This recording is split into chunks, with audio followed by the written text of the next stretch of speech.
Because it's not like you don't have a dream for your life. It's not like you don't have a desire. In fact, some of you, it's not that you don't even have faith in God. Your problem is every time you step out, you have yoked yourself up to people that you have no business being yoked up to, and your life is going in zigzags. Why is it I'm back here again, this time like I was last year? I should have overcome that. I should be further. I should be stronger. If you're not coming, and the us and not the me and the you, or you're not gonna make it. It's a commitment. It's not a feeling. What do you do when you tried and failed and you want to quit and you want to give up? Because trying again means hurting again, means risking again, means believing again, means hoping again.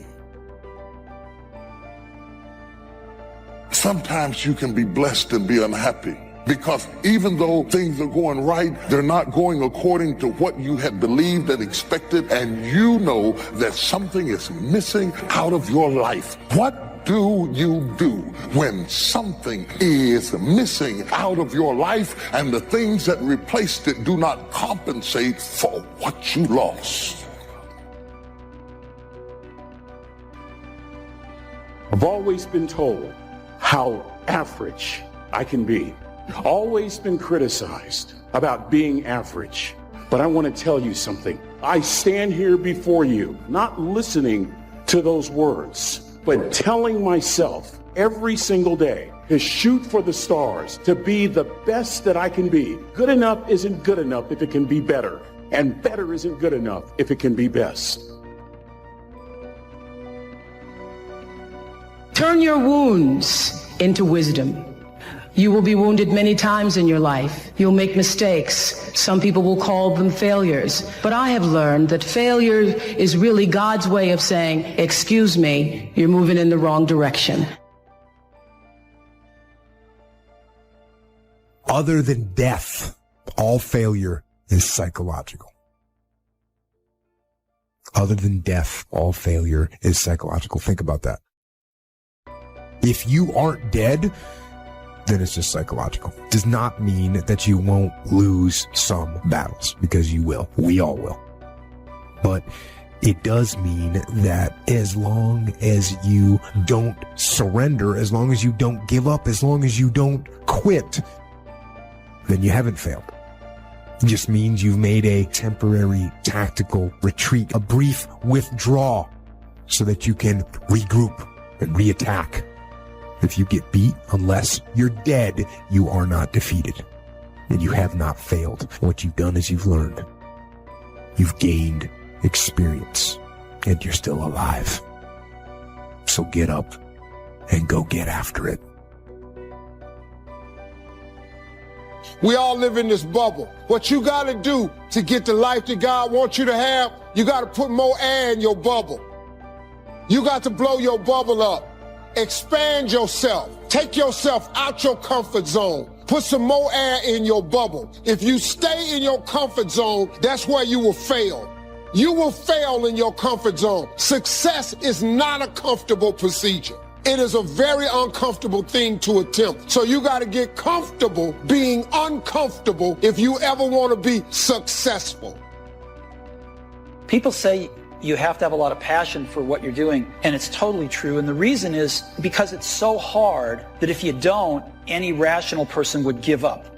It's really hard, and you have to do it over a sustained period of time. So if you don't love it, if you're not having fun doing it, you don't really love it, you're going to give up. And that's what happens to most people, actually. If you really look at the ones that ended up, being successful, unquote, in the eyes of society, and the ones that didn't, oftentimes it's the ones that are successful loved what they did so they could persevere, when it got really tough.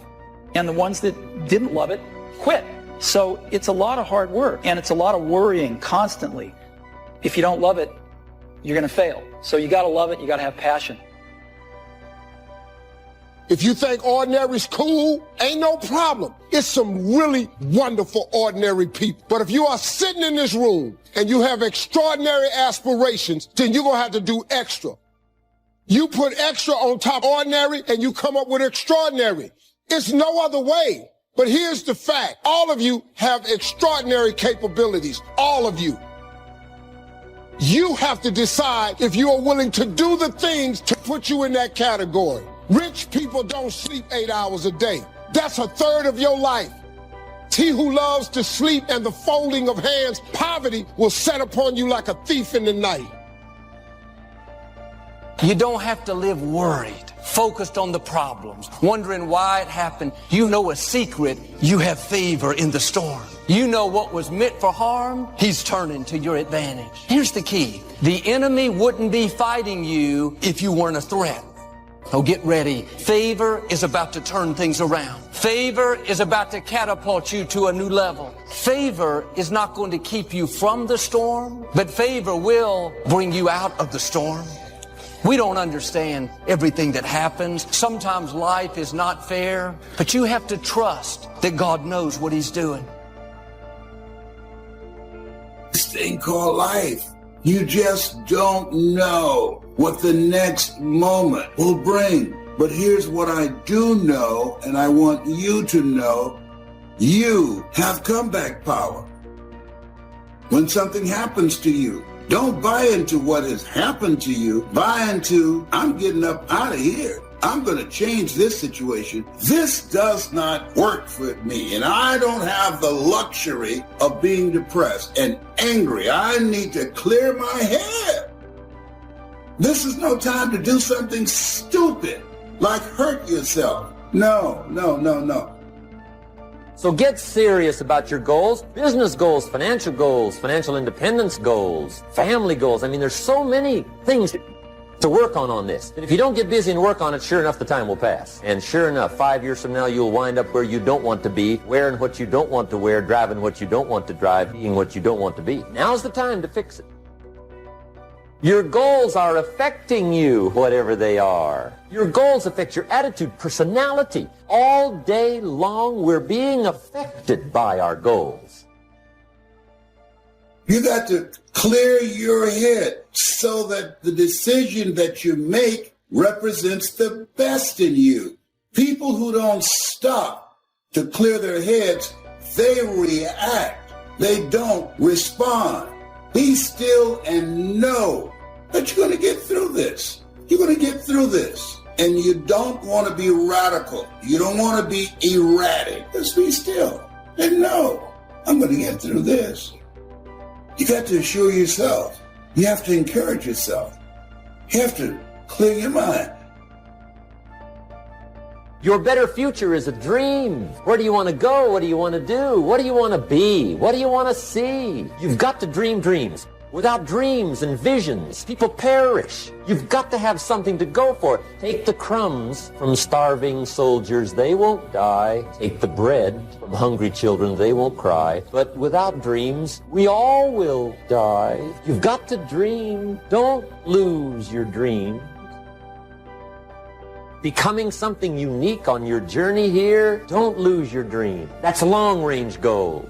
You've got to have those. Because if you set up something short-range, go for it. Get it. Latch onto it. Work hard. Accomplish it. That starts building your strong feelings to go for your dreams. Economics plays a major role in everybody's life, which means it ought to be meticulously well planned for tomorrow. The area of life that matters clearly to all of us is time. And most people have very little mastery of this. I don't mean checking things off your list. I'm meaning squeezing out of your life what matters to you most. Your career, where is it now?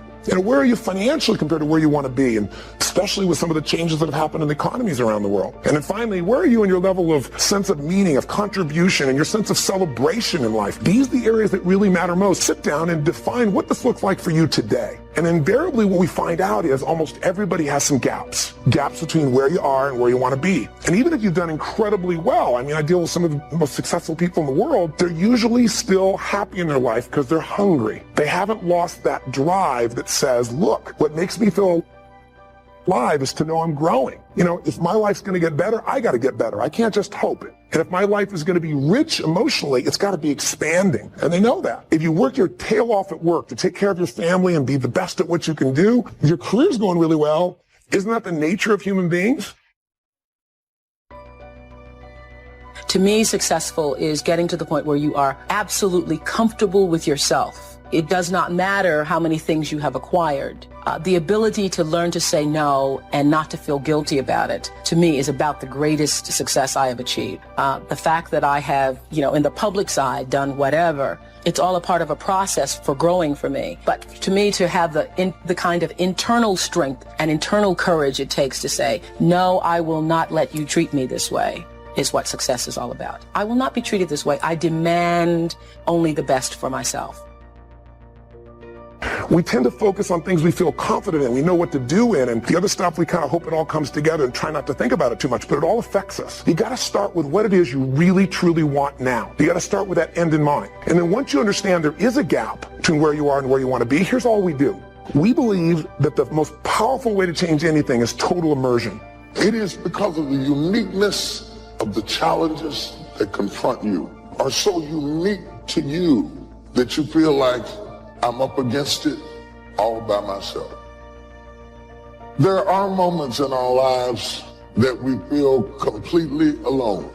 We feel as though no one knows what we're going through. If you don't know exactly what you want, or you let yourself get beyond that into something general, you're not going to achieve it. Clarity is power. You got to know the specific result you're after. What do you want? Why you're doing it. Most people will resist change. Most people will fight change as if change would be worse than what they're experiencing. Most people will not challenge the unknown. They won't just step out there. We go through the actions of commitment, but we're not really committed. We're not really connected. We're not really joined because we have no understanding of our responsibility to any relationship. Wonder what would have happened in school if you'd been committed. Wonder what would have happened in your marriage if you'd have really thrown your whole self. You've always been casual. See, a lot of people won't try anything different in life because they don't want to get hurt. Pain is everywhere. But most people spend their life not wanting to deal with the pain of rejection, the pain of being disappointed, the pain of being criticized, the pain. That's called life. But guess what? There's no gain without pain. Even if you are 40 or 50 or 60 or 70, doesn't matter. You're in the game now, and that's what counts. And all those quote-unquote wasted years, they weren't wasted because you learned. If you know what it is to be at the end of your rope and feel like your life is over and you've got questions that cannot be answered, you need to learn this verse. They that sow in tears shall reap in joy. I've seen days that were so dark for me that I thought there'd not possibly be a silver lining in the clouds. I've seen days and weeks and months that drugged me so low that I gave up all hope of getting up again. But in the midst of all of that despair, there was in the basement of my soul, they that sow in tears shall reap in joy. So you got to get yourself past that. The way to get past that is have enough reasons. Reasons come first, answers come second. To ask intelligent, you got to know why you want it, have enough drive to make it happen, enough juice to make it happen. If you don't have enough reasons, you will not make it happen. What is going to get you to actually fall through? Because the first plan's not going to work and the second plan's going to work, so you better have enough plans. If the first two don't work, you still got something else. Otherwise, you're going to be having excuses why it didn't work. What do you do when something is missing out of your life and the things that replaced it do not compensate for what you lost? What do you do when you tried and failed and you want to quit? Because trying again means hurting again, means risking again, means believing again, means hoping again. You will be wounded many times in your life. You'll make mistakes. But I have learned that failure is really God's way of saying, excuse me, you're moving in the wrong direction. Other than death, all failure is psychological. Does not mean that you won't lose some battles, because you will. But it does mean that as long as you don't surrender, as long as you don't give up, then you haven't failed. If you get beat, unless you're dead, you are not defeated, and you have not failed. What you've done is you've learned. So get up and go get after it. You just don't know what the next moment will bring. You have comeback power. When something happens to you, don't buy into what has happened to you. Buy into, I'm getting up out of here. I'm going to change this situation. This is no time to do something stupid, like hurt yourself. No. Don't lose your dream. That's long-range goals. Because if you set up something short-range, go for it. Get it. Latch onto it. Work hard. Accomplish it. That starts building your strong feelings to go for your dreams. People who don't stop to clear their heads, they react. They don't respond. You're going to get through this. And you don't want to be radical. You don't want to be erratic. You got to assure yourself. You have to encourage yourself. We all live in this bubble. What you got to do to get the life that God wants you to have, you got to put more air in your bubble. Expand yourself. Take yourself out your comfort zone. If you stay in your comfort zone, that's where you will fail. Success is not a comfortable procedure.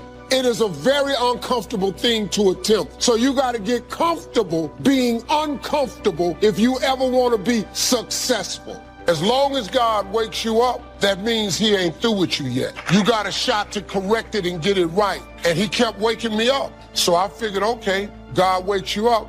That also means that he has something for you that you've yet to receive. You have to have a lot of passion for what you're doing because it's so hard that if you don't, any rational person would give up. It's really hard, and you have to do it over a sustained period of time. So if you don't love it, you're going to give up. And that's what happens to most people, actually. The ones that are successful loved what they did so they could persevere, when it got really tough. And the ones that didn't love it quit. So it's a lot of hard work, and it's a lot of worrying constantly. So you got to love it. You got to have passion.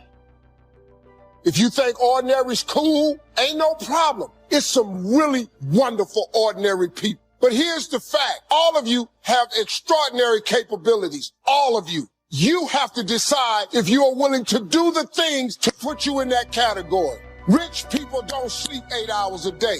He who loves to sleep and the folding of hands, poverty will set upon you like a thief in the night.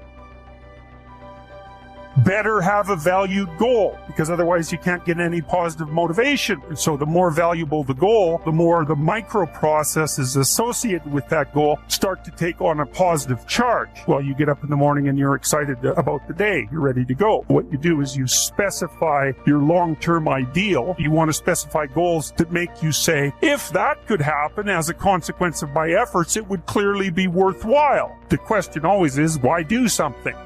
It's easy to get faked out by being busy. Guy comes home at night all exhausted, falls in the chair and says, oh, I've been going.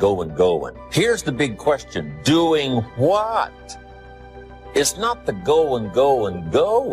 Some people are going, and they're doing figure eights. So don't mistake movement for achievement.